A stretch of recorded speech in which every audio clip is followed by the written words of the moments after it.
নমস্কাৰ জিআৰজি ব্লগলৈ পুনৰবাৰ সকলোকে স্বাগতম জনাইছোঁ। আজি আমি আলোচনা কৰিবলৈ লৈছোঁ ডক্টৰ বাণীকান্ত কাকতি প্ৰজ্ঞান বঁটা সম্পৰ্কত। ইতিমধ্যে ডক্টৰ বাণীকান্ত কাকতি প্ৰজ্ঞান বঁটা সম্পৰ্কত অসম চৰকাৰৰ কেবিনেট বৈঠকত নতুনকৈ সিদ্ধান্ত গ্ৰহণ কৰা হৈছে। অৰ্থাৎ কোনসকল ছাত্ৰ ছাত্ৰীয়ে ডক্টৰ বাণীকান্ত কাকতি বঁটা বা প্ৰজ্ঞান ভাৰতী বঁটা লাভ কৰিব আৰু কিমান পাৰ্চেণ্টেজ লাগিব আৰু কেনেকৈ আবেদন কৰিব সেই সম্পৰ্কে আজি ভিডিঅ'টোত আমি আলোচনা কৰিম।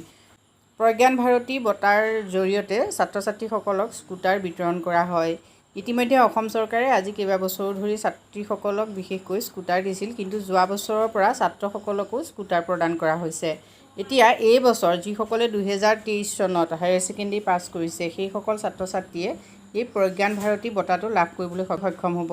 বিশেষকৈ শিক্ষাৰ্থীসকলৰ মাজত অধিক প্ৰতিযোগিতাৰ মানসিকতা গঢ়া আৰু বালিকা শিক্ষাক উৎসাহ যোগোৱাৰ লক্ষ্যৰে উচ্চতৰ মাধ্যমিক চূড়ান্ত পৰীক্ষাত প্ৰথম বিভাগত উত্তীৰ্ণ ছাত্ৰী আৰু ৭৫% বা অধিক নম্বৰ লাভ কৰা ছাত্ৰক প্ৰজ্ঞান ভাৰতী আঁচনিৰ অধীনত ডক্টৰ বাণীকান্ত কাকতি উৎকৰ্ষ বঁটা হিচাপে স্কুটাৰ বিতৰণ কৰা হ'ব।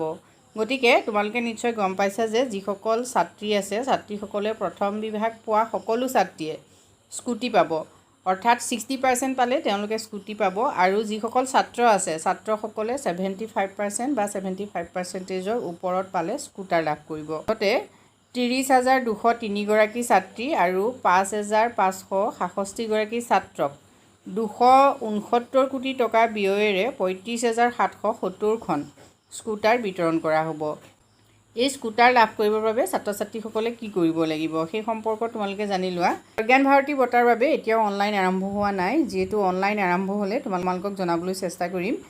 তোমালোকে সেবাৰ যিটো ৱেবছাইট আছে সেই ৱেবছাইটত গৈও অনলাইন আৰম্ভ হৈছে নে নাই চাব পাৰা। আৰু যেতিয়া অনলাইন আৰম্ভ হ'ব তেতিয়া প্ৰজ্ঞান ভাৰতী এনেকৈ পেজটো আহিব, ইয়াতে লগ ইন কৰিব লাগিব। তোমালোকে প্ৰথমতে সেইটো কাৰণে লগ ইন কি দি কৰিব লাগিব চাই লোৱা। তোমালোকৰ ৰোল নাম্বাৰ লাগিব, ৰেজিষ্ট্ৰেশ্যন নাম্বাৰ লাগিব আৰু কণ্টেক্ট ডিটেইলছ লাগিব।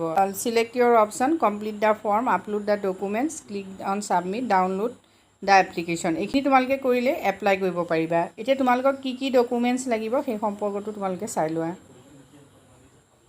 এতিয়া তোমালোকক কি ডকুমেণ্টছ নেক্সট তোমালোকক ডকুমেণ্টছ কি লাগিব ডকুমেণ্টছখিনি গোটাই থোৱা। যিহেতু নৱেম্বৰ ডিচেম্বৰ মাহৰ ভিতৰত ছাত্ৰ ছাত্ৰীসকলক স্কুটাৰ প্ৰদান কৰা, যিহেতু নৱেম্বৰ ডিচেম্বৰ মাহৰ ভিতৰত ছাত্ৰ ছাত্ৰীসকলক ডিচেম্বৰৰ ভিতৰত স্কুটাৰ প্ৰদান কৰা হ'ব বুলি ইতিমধ্যে মুখ্যমন্ত্ৰী মহোদয়ে ঘোষণা কৰিছে আৰু যোৱা কেবিনেট বৈঠকত সিদ্ধান্ত গ্ৰহণ কৰা হৈছে।